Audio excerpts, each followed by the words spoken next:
d'être là aujourd'hui, d'essayer de gagner une troisième fois l'Arc de Triomphe. Je lui ai demandé un petit mot sur le terrain également, qui est lourd, il me disait qu'il pense qu'il est quand même pas aussi lourd que l'année dernière, ce qui lui rajoute des chances. Et ensuite, bien sûr, que Francky a carte blanche pour essayer d'avoir une bonne course, ce qui n'a pas vraiment été le cas l'année dernière. Et tactiquement, voilà, en tout cas, il a pleine confiance, il la connaît par cœur. On rappelle, messieurs, qu'il la monte également le matin. C'est un vrai petit couple. Merci Miguel pour cette traduction. On a vu Stradivarius qui était chaud, qui était quasiment sur 5 jambes, comme on dit dans le jargon. Espérons qu'il ne perde pas trop d'influx. Enable est ici. Elle, en revanche, Stéphane, elle est calme. Et ce, depuis tout à l'heure. Elle dégage beaucoup de sérénité, je trouve. Depuis même qu'elle est sortie du camion, tout simplement.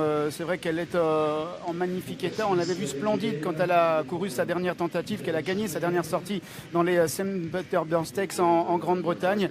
Et aujourd'hui, on a le sentiment, surtout que le terrain est pas aussi défoncé qu'il ne l'est hier. On a vraiment le sentiment qu'elle peut être la première à remporter pour la troisième fois l'Arc de Triomphe. Je rappelle que 8 chevaux ont pour l'instant échoué dans cette quête.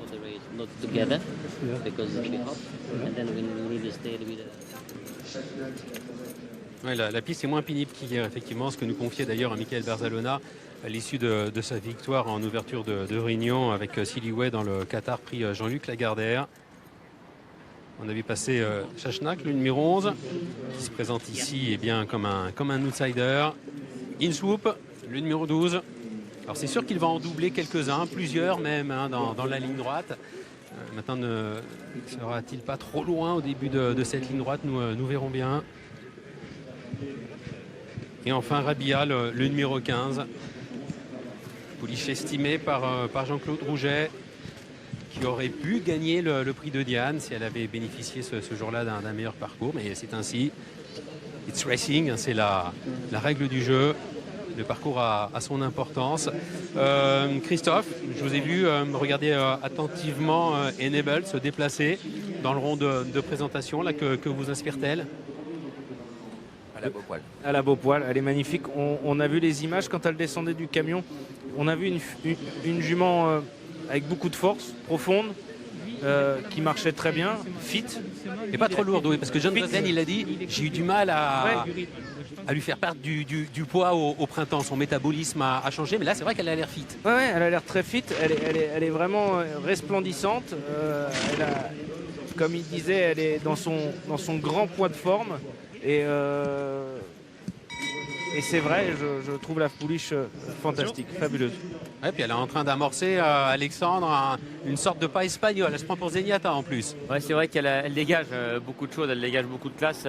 Elle le sait, qu'elle est une championne, c'est la patronne. Elle est là pour tenter un triplé historique. Elle est en parade en quelque sorte actuellement au rond de présentation de l'hippodrome de Paris-Longchamp et c'est magnifique à voir. Elle est gracieuse comme jamais, Enable, là dans le rond de présentation, favorite à 1,90 €. Elle a couru l'Arc à 3 ans, à 4 ans, à 5 ans. C'est sa 4e participation à la plus grande course du monde. Et c'est la 4e fois qu'elle est favorite de cette épreuve. 4 fois couru, mais 4 fois favorite. 4 fois favorite, c'est impensable. Si on m'avait dit ça il y a 20 ans quand j'ai commencé, Ouais, c'est vrai. qui l'aurait cru? Alors, voilà, on sait que c'est sa dernière course, espérons qu'elle puisse sortir par la grande porte. Maintenant, on a vraiment l'inquiétude de la surface. Apparemment, c'est un petit peu moins lourd qu'hier. Espérons qu'on va pas avoir une parodie de course. J'aimerais bien que le rythme soit assez élevé pour pas qu'il y ait beaucoup d'excuses. Je suis dans le rond là, messieurs, et il y a bien sûr de magnifiques chevaux et pouliches, mais il y en a deux pour moi qui sortent au niveau du charisme du lot. C'est Enable et Persian King. Ah oui. Persian King, il est en train de monter un peu en pression. Il a le port de tête qui s'est relevé. Et il fait champion dans le rond, vraiment. C'est une gravure, c'est un magnifique cheval. Magnifique cheval. Et je viens de voir Sotsas passer. J'ai beaucoup regardé ce cheval pendant le meeting de Deauville, quand on faisait le meeting à Deauville. Et je vois le cheval très fit aujourd'hui. Beaucoup. Et c'est ce que j'ai vu le matin également mardi dernier. Son travail est impressionnant, Miguel. Il volait sur la piste. Oui, parce que sincèrement, moi, je voyais pas de chance avant d'aller le voir le matin dans le galop. Moins de chance, en tout cas. Je le trouvais un petit peu moins bien, et c'est ce qu'il a montré en tout cas sur la piste cette année. Et quand j'ai vu le galop, quand j'ai vu aussi son état d'esprit, le cheval était très calme. Quand Christian Demuro est monté dessus pour le galoper, il s'est mis en pression. Il commençait à transpirer un petit peu, comme c'est le cas maintenant. Il fait un galop splendide, une action très très légère. Et surtout, quand Christian est redescendu, sa cavalière l'a remonté, il est complètement redescendu en pression. Et ça montre que vraiment, au niveau du tempérament et mentalement, il est au top. Et surtout, il est beaucoup plus sec qu'il était à Deauville, je trouve, au mois d'août. Et c'est désormais Fabrice Chappet que nous allons écouter. Comment vous avez jugé sa dernière course dans un groupe 1 sur la distance? Bon, écoutez, très bonne. Il a remis les pendules à l'heure, si on peut dire, après sa prestation dans le Jockey Club. Voilà, il a montré qu'il faisait partie des bons poulains de 3 ans sur les 2004, des bons poulains européens. Voilà, donc il a sa place au départ. Évidemment, c'est un autre jeu aujourd'hui. Il y a évidemment les pouliches, les vieux chevaux et les juments. Quelles sont vos attentes malgré tout? Ouais, écoutez, après le cheval est en bonne forme, il va bien courir, il y a quand même un paramètre très très important tout le week-end, c'est l'aptitude au terrain, c'est quand même très spécial, il faut vraiment une vraie aptitude et ça c'est un petit peu l'inconnu. C'est l'inconnu, il n'a pas gazonné dans du terrain gras? Le matin on les garde toujours sur la main, donc c'est toujours un peu... C'est difficile à dire. Voilà. Je vous remercie. Voilà pour Goldtree, donc qui a bien couru effectivement dans le Grand Prix de Paris, dont il a pris la 3e place, ajusté tout à la fin par Insoup. Et nous continuons de suivre au plus près Enable, bien sûr. La gravure est ici, la gravure de mode Persian King qui va partir au Canter. C'est un magnifique poulain, un magnifique cheval. Lui aussi fait plus fit que d'habitude. Ouais, c'est un cheval qui est massif, qui a de la corpulence. Il y a un défilé, non? Oui. Normalement. Oui. Il y a un défilé. Et c'est Persian King, bien sûr, qui a le dossard numéro 1, qui ouvre ce défilé. Il est déjà devant. Il est déjà devant, oui. C'est bon. Persian King qui vient de s'imposer dans le moulin de Longchamp.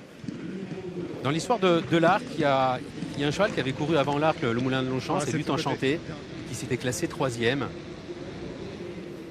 Persian King va essayer de faire bien aussi bien, si ce n'est mieux. Royal Julius n'a pas gagné groupe 1, mais bon, c'est quand même un drôle de cheval. Et Jérôme Régnier, son entraîneur, est avec nous. Qu'est-ce que vous ressentez alors d'avoir un partant dans l'Arc de Triomphe à 5 minutes du départ? Non, c'est bien, le cheval est en bonne forme. Tout ça, c'est que du bonus. On prend vraiment beaucoup de plaisir à présenter ce cheval au départ. Il a l'habitude, on le voit dans le défilé. Encore qu'il est un peu sautillant comme ça, mais il est bien dans sa tête, il est parfait. On ne pourrait pas l'avoir mieux. Et après, c'est vraiment dommage pour le sport que les 4 partants d'O'Brien n'aient pas pu courir, parce que ça change aussi la tactique de course où il devait y avoir du rythme et ça devait être une course sélective. Dans ce cas, vous l'auriez monté pour une place derrière, essayer de venir... Voilà, là s'il sort et s'il se comporte comme en dernier lieu, c'est-à-dire il est très vite en jambes et il se place tout de suite, j'espère qu'il n'en fera pas trop et j'espère que la course sera assez sélective. La question, c'est de savoir comment Persian King va être monté avec ce numéro-là et dans ces conditions-là. Mais c'est certain qu'avec les leaders de Ballydoyle, ça aurait vraiment, la question ne se posait pas et ça aurait été une course limpide et sélective. Là, certaines personnes vont devoir prendre des... Oui. Ça sera pas nous. Il y en a qui n'auront pas le choix d'ailleurs, parce qu'il y a 2-3 qui peuvent être un peu allants. Exactement. Nous, on est simple outsider. Je vais demander de le monter vraiment pour le cheval et ni de le retenir, ni de le lancer. Faut vraiment que le cheval prenne plaisir à courir et il n'y a que comme ça qu'il se donnera à fond dans la ligne droite. Donc voilà. Bon arc, merci. C'est vrai que la dimension tactique va avoir une importance, encore plus qu'à l'accoutumée peut-être, depuis le forfait des pensionnaires d'Adrian O'Brien. Sovereign, Serpentine aurait sans doute, à coup sûr, même animé les débats. Et là, il y a plusieurs professionnels, plusieurs jockeys, on l'a entendu, Christophe et Thierry, qui se posent cette question de la physionomie de la course, qui va prendre ses responsabilités et aller devant, peut-être par Persian King, si Pierre-Charles Boudot peut faire avec ce cheval quand même qui a une force de la nature incroyable, s'il peut faire une course d'attente en tête, sans casser son action. Lequel? Non, je vois pas quel cheval peut prendre le train sans compte. Alors je pense que si Persian King il y va directement, ou alors quelqu'un il ira... Moi je crois qu'un cheval comme Gold Trip, qui a quand même de l'allant, on l'a vu dans le Jockey Club, Il Il aura avait un mauvais numéro, donc et il a il aura voyagé un peut-être pas le petit peu. choix. Non, Gold Trip, je pense, non, enfin je sais pas, peut-être. De toute façon, on va le savoir dans 5 minutes, mais je pense qu'il va falloir qu'on prenne ses responsabilités d'entrée. Peut-être que Lance Franco va devant avec Enable et il va aller tranquillement à sa main, et puis démarrer le plus tard possible. On va voir. Une possibilité. Les chevaux ont fini leur canter. Dominique, vous avez pu assister à tous les canters, hein. Ils sont tous passés devant vous. On commence bien sûr par la star, par la reine Enable. Quelle impression vous a-t-elle causé au canter, Dominique? Écoutez, la jument est bien réveillée, mais c'est comme d'habitude, je dirais, elle est brillante, mais avec ses oreilles pointées en avant, comme ça. Francky a eu du mal à l'arrêter, hein. C'est le dernier qui s'est arrêté au canter. Là, elle va repasser devant moi, mais c'est sa façon d'être. La jument est comme ça, elle est brillante, avec les oreilles pointées en avant. Elle est très belle. J'ai bien aimé le canter de Sostas, je lui ai trouvé une action très légère. Et il y en a un qui m'a impressionné par son calme et sa sérénité, c'est Persian King. Alors, vous l'avez, vous le voyez là? Juste à côté, derrière il y a Réabia, il y a Stradivarius qui est plus calme que l'autre jour pour les préparatoires. Mais Persian King, il a les oreilles pointées, il regarde tout le monde de haut. Vraiment l'attitude d'un crack, hein. Vraiment.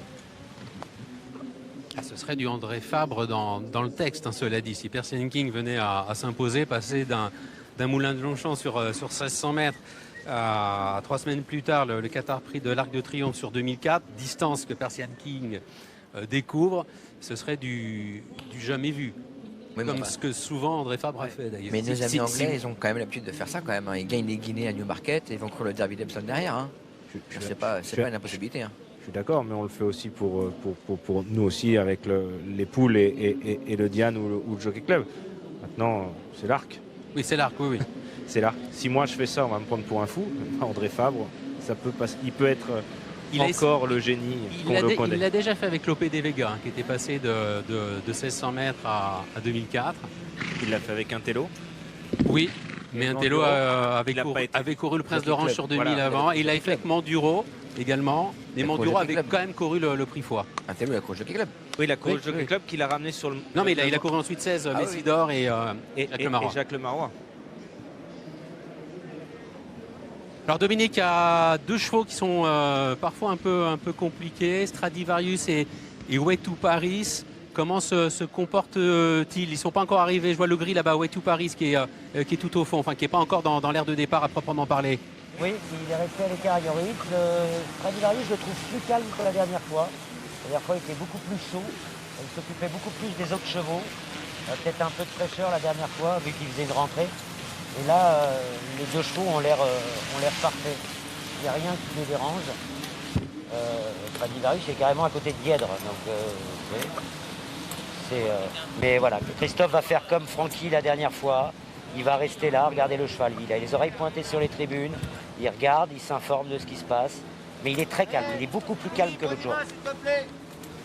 Voilà, Stradivarius hein, qui n'est pas avec les autres. Il ne suit pas la ronde hein, des chevaux qui sont juste derrière les stalles de départ. Olivier Pellier laisse Stradivarius en retrait. Ça peut être un coquin, c'est ce qu'avait dit Lanfranco Dettori à Dominique hein, la dernière fois à l'occasion des Act Trials. Dominique, vous qui avez monté plusieurs arcs de triomphe devant les stalles de départ, l'ambiance est différente d'une autre course? Francky est très calme. Il est beaucoup plus calme et beaucoup plus serein qu'il l'était l'année dernière. On sent la jument qui ressent que son jockey est pareil, plus calme que l'année dernière. L'année dernière, elle était montée un peu en pression. Là, Francky est venu me parler. Il m'a dit « Hello Dom, ça va regarde comme elle est belle », il m'a dit. Donc, il est très très serein. Persian King est toujours aussi impressionnant. Pas de problème pour les premiers qui sont rentrés dans les stalles de départ. Tout le monde rentre calmement. Tout le monde est vraiment sérieux, quoi. C'est calme. Tony Picon a bien chauffé Chamac, il l'a crotté plusieurs fois pour le mettre dans le mouvement en avant. Persian King va rentrer dans sa salle. Cheval aussi, regardez comme ils sont calmes. Tout le monde est très concentré et calme. Les jockeys ont le sourire, hein. Les jockeys sont détendus. Allez, on reprend notre souffle. Merci pour ces moments en immersion, hein, Dominique. Va-t-elle le faire? Va-t-elle le réaliser, ce triplé dans l'Arc de Triomphe Enable? Ce serait une première historique. La réponse, Alexandre et Stéphane, dans près de 2 minutes 30, vu l'état du terrain.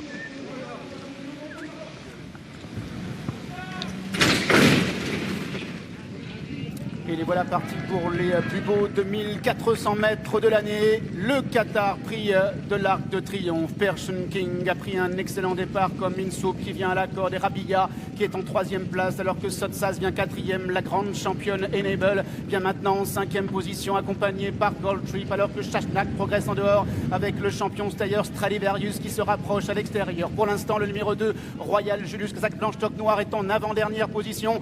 On retrouve également Derdre qui ferme la marche. Pour dans quelques instants passer derrière le petit bois, c'est donc le numéro 1 Persian King qui a pris l'avantage associé à Pierre-Charles Baudot. Jasnak est en 2e position, Sotsas vient lui 3e à la corde devant Inswoop. La reine, la championne Enable est là en 5e position au centre aux côtés de son compagnon d'entraînement, c'est le champion Stayer Stradivarius.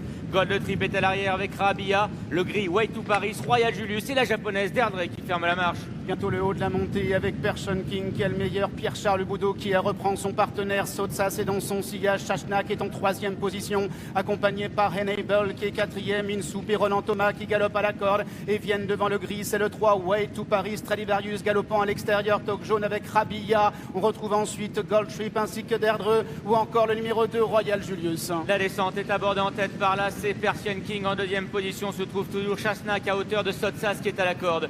Derrière il y a Insoup, il y a Enable qui a un super parcours en 5e position derrière les premiers, Stradivarius qui vient à son extérieur devant Gold Trip et Rabia qui patiente à l'arrière devant le gris Way to Paris alors que Royal Julius est toujours avant-dernier devant Derdre.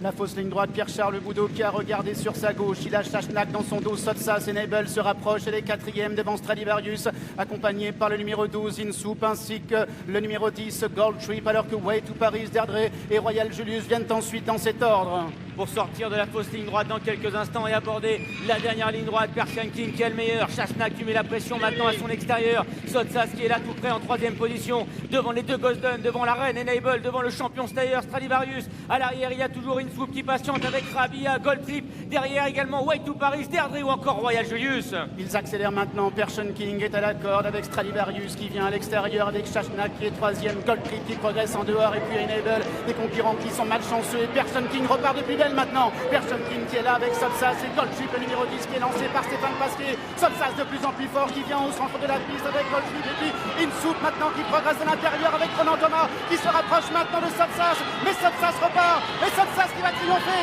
dans le Qatar Prix de l'Arc de Triomphe. Christiane Demuro debout sur les étriers, la première victoire dans l'arc de Jean-Claude Rouget. Insoup est un excellent 2e. Et c'est une grande première pour Jean-Claude Rouget. Il décroche le premier arc de triomphe de sa carrière. La victoire pour le numéro 7, Sotsas. Une première également pour Christiane Demuro. Le numéro 12, Insoup est 2e. La 3e place est disputée et conservée sans doute à l'intérieur par le numéro 1, Persian King. La 4e place pour le numéro 10, Gold Trip. Et la 5e place pour l'autre pensionnaire de Jean-Claude Rouget, le numéro 15, Rabia. 7, 12, As, 10 et 15 pour l'arrivée chiffrée du centenaire du Qatar Prix de l'Arc de Triomphe. La victoire pour Sotsas. Jean-Claude Rouget, avec vous Miguel. Ça y est, ça c'est fait. Plus ça approchait, plus j'étais confiant. Le cheval, je savais que je l'avais top. Et j'avais peur d'une course un peu bidon ces derniers jours avec toute l'armada d'Hayden. Malheureusement, j'aurais préféré qu'il soit là pour le sport. Moi, je suis sportif avant tout et je pense bien à lui aujourd'hui. Il a une magnifique course et on l'a senti relâché dès le début de la course. Ouais, il a un super numéro de corde, un super parcours.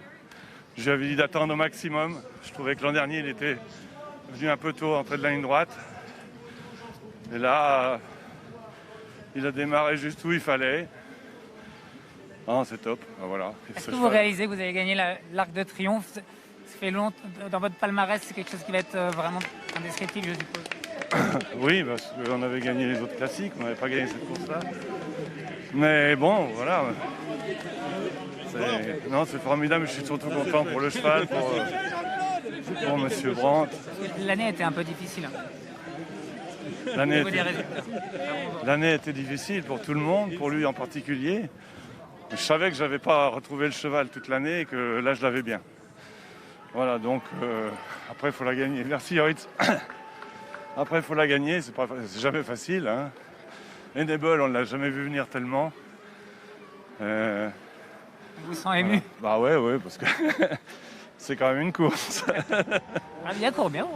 Ouais, mais je trouve pas qu'il a eu un très bon parcours. Il avait un très bon numéro, il s'est retrouvé englué dans le milieu. Il a fini bien. Voilà. Un grand bravo. Merci. Alors il y a eu du rififi à un moment donné entre Chachnak et Nebel. Stradivarius. On va revenir bien sûr sur la performance, ou plus exactement pour le coup la non-performance d'Enable.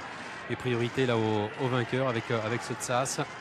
Bon, l'Arc de Triomphe, on sait le rapport, hein, Christophe, on en parlait tout à l'heure dans l'émission spéciale de Jean-Claude Rouget avec l'Arc. Il préfère les classiques réservés aux 3 ans, ce qui peut se comprendre d'ailleurs. En Angleterre, quand vous tapez sur le palmarès d'un professionnel anglais, ce qui sort en premier, ce sont les classiques Queens. Hein. C'est les Oaks, le Derby et les Guinées. Viennent après les résultats dans les King George ou l'Arc de Triomphe. Mais c'est quand même l'Arc. C'est vrai qu'en France, toute notre analyse s'articule, tourne autour de l'Arc. C'est quand même le test ultime. Les 3 ans face aux vieux, c'est la finale. Oui, c'est une vraie finale. C'est la plus belle course qu'on ait au monde et surtout en France. Mais il n'en a pas fait une obsession, Jean-Claude. Il a gagné, il a tout gagné. Maintenant, c'était pas une obsession, mais c'est une légitime consécration dans sa grande carrière. C'est vrai qu'il ne pouvait pas finir sa carrière, Jean-Claude Rouget, vu son palmarès, sans avoir gagné l'Arc au moins une fois. On est d'accord? Bah, il aurait pu. La vue de face et de bien l'analyser, de bien la décortiquer. Là, la caméra opposée déjà dans un premier temps. Avec Sotsas qui vient à l'extérieur de Persian King. Mais bon. Et Nebel a pioche un peu, hein, messieurs, hein, pour finir. Il est même battu tout à la fin par Abia pour la 5e place. Et on voit Sotsas, le vieux qui gagne, mais derrière, c'est les 3 ans. Hein. La réaction à chaud, on verra également la vue de face de Christian Desmureaux avec vous, Miguel. Christian, l'Arc de Triomphe, là, tu viens de gagner. Incroyable. Si on me le disait, je savais que c'était ma journée, je ne savais pas pourquoi. Sotsas, depuis mardi, s'est réveillé. On l'avait vu le matin, Miguel, toi aussi, tu étais là. Je sentais, c'était ma journée et aujourd'hui, ça allait. Tu as eu un parcours, il était relâché, tu l'as laissé tranquille début de course. Vous alliez à quelle vitesse d'ailleurs? Je l'ai forcé un peu pour être là parce que je savais que ça allait être en course ou trop. Et je me suis mis derrière Persian King. Je l'ai filé, j'ai décalé gentiment. Et quand je suis venu, franchement, c'est un champion. C'était une course un peu plus normale, hein, que l'année dernière? Oui, tout à fait. L'année dernière, il y avait beaucoup de rythme. Et c'est ça, en 3 ans, c'est là l'enquête que je veux voir. On va voir ça ensemble. Oui, c'est le mec devant moi qui penche. Ouais. Ouais. Bon, allez-y. Ouais. Merci.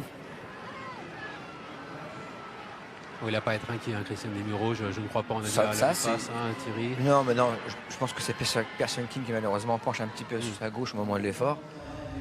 Mais bon, je pense que ça bouge l'arrivée.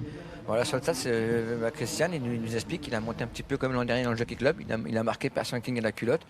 Il a eu un très bon parcours derrière lui. Ils sont venus ensemble à mi-ligne droite. Et puis, comme l'an dernier dans le Jockey Club, il est venu le passer dans les 100 derniers mètres.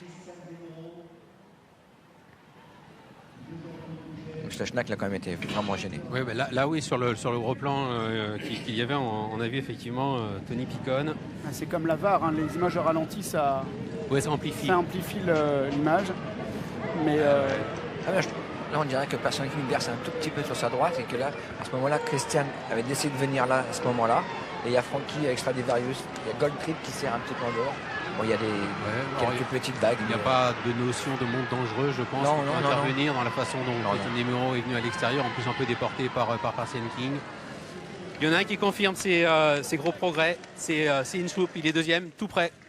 Alors évidemment, la confirmation du potentiel du cheval est là, mais deuxième, vous êtes plutôt satisfait ou un poil déçu? suis satisfait dans le sens où il montre que c'est un vrai cheval de qualité. Voilà, on est toujours un petit peu frustré qu'en finissant si vite dans une course comme ça, d'être battu de si peu, c'est toujours un peu rageant, mais le gagnant est un bon cheval et il était bien. On l'a filé toute la ligne droite. Enfin voilà, c'est une belle performance de mon cheval. Je suis quand même satisfait, mais j'aime pas être second. Vous avez construit un cheval pour l'année prochaine et ça aussi c'est important. Oui, on a toujours pensé qu'il serait mieux en vieillissant. Il le prouve parce que là, je pense que c'est sa meilleure performance. Maintenant, c'est difficile c'est des opportunités. Ça, c'était sûrement une opportunité aujourd'hui. J'espère qu'on en aura d'autres. Le cheval, c'est un beau cheval qui a fait une belle saison quand même. On est quand même satisfait. Enfin, c'est quand même chouette d'être compétitif à ce niveau-là avec des chevaux comme ça. C'est très content. Justement, dans votre fort intérieur, qu'est-ce que vous vous êtes dit lorsqu'il a gagné à Lyon en débutant? Moi, je savais que le cheval était de qualité. Je ne pensais jamais qu'on allait pouvoir être à l'Arc de Triomphe à l'automne. Parce que je me grise pas trop avec mes pensionnaires. Je préfère qu'ils le montrent d'eux-mêmes. Vous préférez les bonnes aux mauvaises surprises? Exactement. Ouais, donc non, mais c'est un super cheval. Et, il est quand même second de l'Arc. C'est magnifique. Hein, c'est des belles performances. Et c'est un cheval attachant, un bon travail du matin de toute mon équipe et les propriétaires qui me font confiance. Donc c'est chouette, on est compétitif dans des courses comme ça fait plaisir. Je vous remercie de nouveau. Il n'aime pas être deuxième, hein, Francis-Henri Graffard. C'est un compétiteur. Il court bien son cheval, hein, une soupe qui est vraiment en constant progrès. Tombé sur plus fort aujourd'hui avec ce saut de sas qui s'impose. Et cela faisait d'ailleurs, Stéphane et Alexandre, longtemps qu'un vainqueur du Jockey Club n'avait gagné l'Arc de Triomphe. Hein. Quand bien même, c'est pas dans la foulée, c'est un an plus tard. C'est Dalacanil dernier. Ah oui, ça remonte, hein, 2003. 2003, Bagot, 2004, Bagot n'est pas qu'au Jockey Club, oui, c'est ça. Ouais. Cela faisait 17 ans, donc un vainqueur du prix du Jockey Club n'avait plus gagné l'Arc de Triomphe. Et en tout cas, jamais depuis que le Jockey Club a été raccourci, bien évidemment. C'est raccourci en 2005. Oui. Ouais. Ça. Ronan Thomas a dû y croire quand même, messieurs, parce qu'il est venu à une vitesse à l'intérieur avec une swoop. Ouais, tout comme il avait fini très vite, hein, il avait enclenché dans le Grand Prix de Paris. D'ailleurs, la ligne du Grand Prix de Paris Mais pour moi, c'est la meilleure préparatoire. Qui répète. Hein, En fait, c'était une espèce de Prignel et généralement, le Prignel est la meilleure préparatoire. Insoup fait l'arrivée et il y a Goldtrip. J'ai cru un moment que Goldtrip, quand il vient à l'extérieur, Christophe, qu'il allait gagner. Il est venu vite. Il est venu vite, oui. Ouais, il y a la corde qui sort un petit peu et l'extérieur qui sert un peu. Ça fait un petit peu entonnoir sur les chevaux qui, malheureusement, est rétrogradé un petit peu, mais bon. C'est vrai qu'Insoup, il fait vraiment impression à la corde. Regardez le départ avec la start cam que nous propose Dominique. Ah ouais, ça a été bref. Insoup, d'ailleurs, il a été en course plus vite qu'à l'accoutumée, hein, Christophe. Ouais, on l'a vu un moment. Pas trop à la poussette, enfin moins que d'habitude. Hein. Ouais, moins que d'habitude. Et puis on l'a vu un petit peu après quand il s'est fait envelopper dans les chevaux. Il aime peut-être pas ça. Quand il s'est fait envelopper dans les chevaux, Ronan, on le voit un petit peu à la poussette. Et puis après le rythme se réduit et on voit le cheval bien en course, bien sur la main de son jockey. Alors les jockeys justement qui sont positionnés, il y a Tony Picon dans la salle des commissaires avec Pierre-Charles Boudot. Donc c'est Persian King qui part un peu sur sa gauche, du coup bien, il suit le mouvement, Sotsas. Et c'est Chachnak qui en a fait les frais, mais Chachnak n'aurait pas fini devant Sotsas. Hein.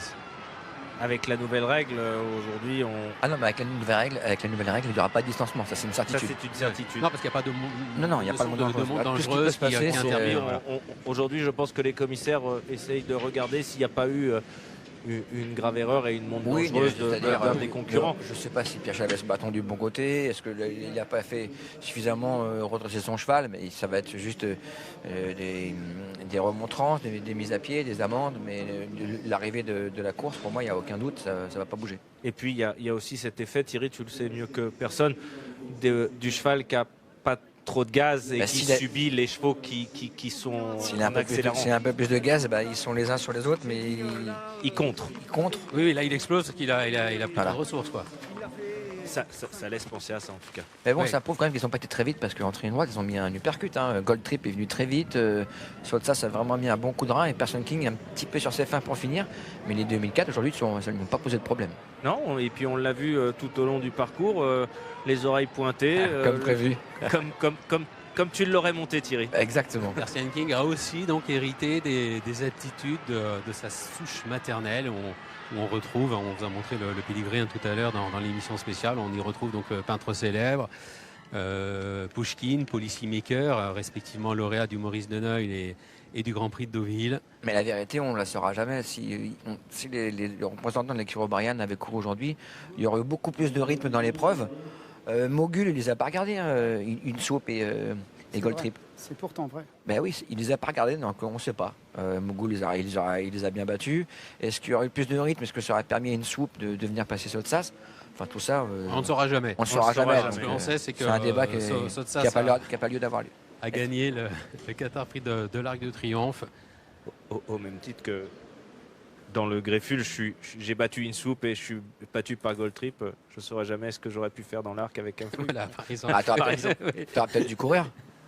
Non, mais si on n'a pas couru, c'est pour différentes raisons, Thierry. Depuis quelques mois. Non, mais c'est vrai que pour moi, c'était une belle course. Il n'y a pas eu beaucoup de rythme. Et Nebel part par la petite porte. Oui. Là, c'est vraiment embêtant pour le sport, quoi.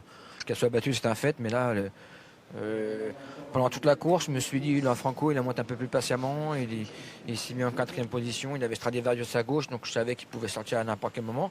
Il est sorti assez tôt dans la ligne droite pour pas être gêné, quoi. Et je me suis dit, il est patient et malheureusement, elle n'a jamais pu changer de rythme. Et au contraire, elle a vraiment baissé pied pour finir. Oui, elle n'a pas d'excuse. Voilà, elle est battue à la régulière. Bon, c'était tout de même un pari que de l'avoir gardé à l'entraînement à l'âge de 6 ans. Jamais un cheval en avait gagné l'arc à 6 ans. Enfin, il y a Motrico qui l'a gagné à 7 ans, mais bon, c'était au début des années 30, enfin 1930. Donc on oublie. Cette image assez impressionnante, effectivement, de Tony Picon qui est debout sur les étriers, mais comme l'a dit Stéphane, c'est tout comme pour les images de Lavar, ça amplifie le mouvement. Insoup est donc deuxième. C'était François, la première monte de Renan Thomas dans un arc de triomphe. Il est passé tout près de la gagne. Oui, première monte et c'est pas passé loin dans l'arc de triomphe. Vous n'êtes pas au centre de l'enquête malgré tout. Est-ce que vous avez des regrets? Non, on n'a aucun regret. On a juste le regret d'être battu. C'est la vie des courses. Non, on a une super course. On est derrière le futur lauréat. On a la course qu'on imaginait avoir avec Francis. Et on espérait que le cheval se sorte du terrain, ce qui s'est produit. Et voilà, on sait comment il est, on sait qu'il est froid. Il faut toujours y croire. On voit que je commence à le monter à la fausse ligne droite. Au début, je crois que la course est faite à mi-ligne droite. Je vois les 3 chevaux partis. Je vois un Persian King qui a été relax devant, qui lâche pas. La reine qui est là et Sotsas qui part avec. Donc voilà, je pense que je vais être 4. Et le mien, il s'accroche. L'arrivée est maintenue, je vous coupe, mais c'est important. Oui, bien sûr. Bravo, lauréat. J'ai félicité. Et après, il s'accroche et il commence à enclencher et on finit remarquablement. Sotsas avait l'air de marquer un petit peu le pas une fois qu'il avait pris l'avantage et il m'a senti arriver. On le pousse jusqu'au poteau et ça l'aide à faire gagner. J'ai une dernière question, c'est pas du tout pour remuer le couteau dans la plaie, c'est plutôt pour me projeter dans l'année de 4 ans de votre cheval. Si les Irlandais avaient été là et que la course avait roulé à fond les ballons, vous pensez que ça aurait avantagé le vôtre? Avec Dessy, on referait le monde. Bien sûr. Pour cette année, on est second, on est ravis de cette 2e place. Et les plans sur la comète, c'est pour que je laisse ça aux autres. Vous êtes comme l'entraîneur, vous préférez les bonnes surprises et vous préférez parler de ce qui se passe. C'est ça, exactement. Okay. Merci de ce témoignage. Arrivée officielle, effectivement, François, vous l'avez indiqué pendant l'interview, arrivée officielle, sans changement, arrivée maintenue, 7, 12, As, 10 et 15 pour les 5 premiers pour l'arrivée du quintet. Sotsas donc devant Insoup, Persian King qui est 3e, qui fait comme Lutte Enchantée en 83, elle avait gagné le Moulin et 3e ensuite dans la foulée de l'Arc. La 4e place pour Gold Trip, le numéro 10, et la 5e place pour Reabilla. Le second atout au départ de cet arc de Jean-Claude Rouget. Vous avez vu le temps de la course, messieurs, 2:39.3. Oui. C'est sans doute le moins bon temps d'histoire de l'Arc de Triomphe. On a un 2:38.5 avec Monjeu en 1999 et on a un 2:39.10 pour Sagas en 1984. Mais effectivement, c'est un très mauvais temps. Bon, on ne s'attendait pas à autre chose, hein, vu l'état du terrain. Et ajouter à l'état du terrain, effectivement, cette course d'attente en tête qu'a réussi à imprimer Christophe Pierre-Charles Boudot. Ouais, et il a presque réussi son coup. Hein. Ouais. Il est 3e quand même. Hein. Donc, si d'aventure il y avait un déficit de tenue pour Persian King, il l'a gommé au maximum, hein, Pierre-Charles, ce déficit de tenue avec ce train très peu soutenu. En gros, on n'est pas plus. Il tient ou il tient pas? Oui, en fait, oui, c'est vrai. Oui. Je pense qu'on peut refaire le débat la prochaine fois qu'il va courir sur 2004. Je vous laisse avec Stéphane débattre ce soir. Oui, écoutez, on trouvera des trucs à dire. Hein. Et ce n'est peut-être pas terminé pour cet homme, Jean-Claude Rouget, ce n'est peut-être pas terminé pour Christiane Demuro ici, hein, puisqu'ils vont présenter... la prochaine, elle est magnifique. Hein. Tokil qui va être la favorite du prix de l'Opéra. C'est certainement la course la plus dure à déchiffrer de la journée. Hein. Mais c'est dur pour un jockey de monter la course d'après quand même. Hein. De se reconcentrer, de se remettre dans Thierry, c'est votre métier. C'est votre métier. Quand tu gagnes l'arc, c'est peut-être plus dur quand on est battu. Pour Alain Franco Dettori, par exemple, l'année dernière avec Enable, voilà, la tentative de tripler, il est battu. Il faut monter 3, 4, 5 courses derrière. Il faut se reconditionner. Là, c'est ce qui est on y va tranquille, la fleur au fusil. C'est ce qu'il y a eu dans la presse l'année dernière. J'étais dans le vague après la course parce que j'étais dévasté d'être battu. S'il vous plaît, ne courez pas l'arc trop tôt. Ils l'ont bien écouté, ils l'ont mis en 4e.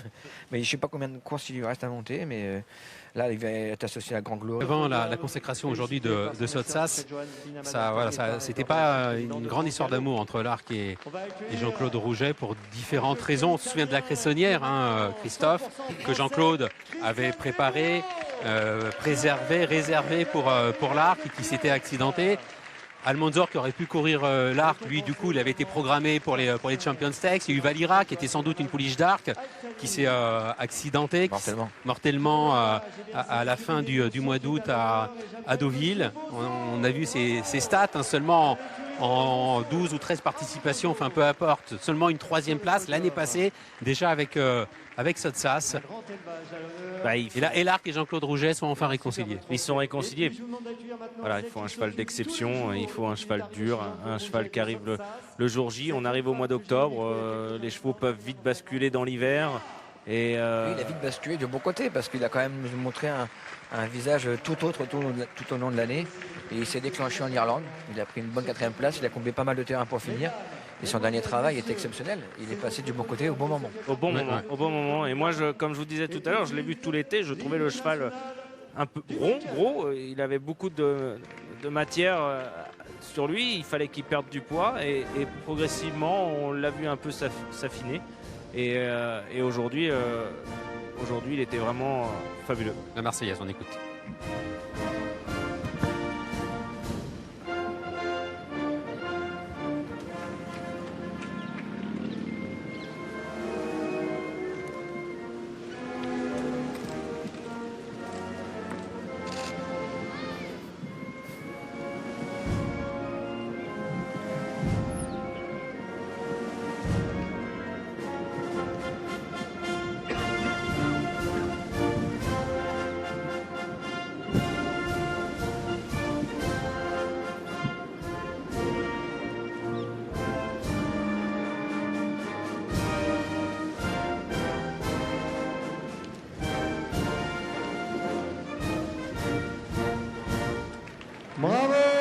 Bravo à toute l'équipe de Sotsas qui enlève aujourd'hui ce Qatar prix de l'Arc de Triomphe.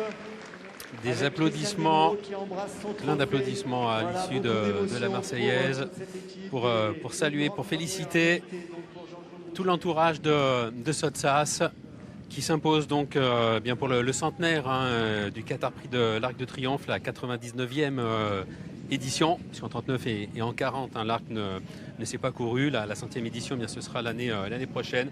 Et la victoire donc de Sotsas qui a été préparée aux petits oignons, Christophe, par Jean-Claude Rouget. C'est vrai qu'il avait pour le moment, voilà.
plutôt des successeurs.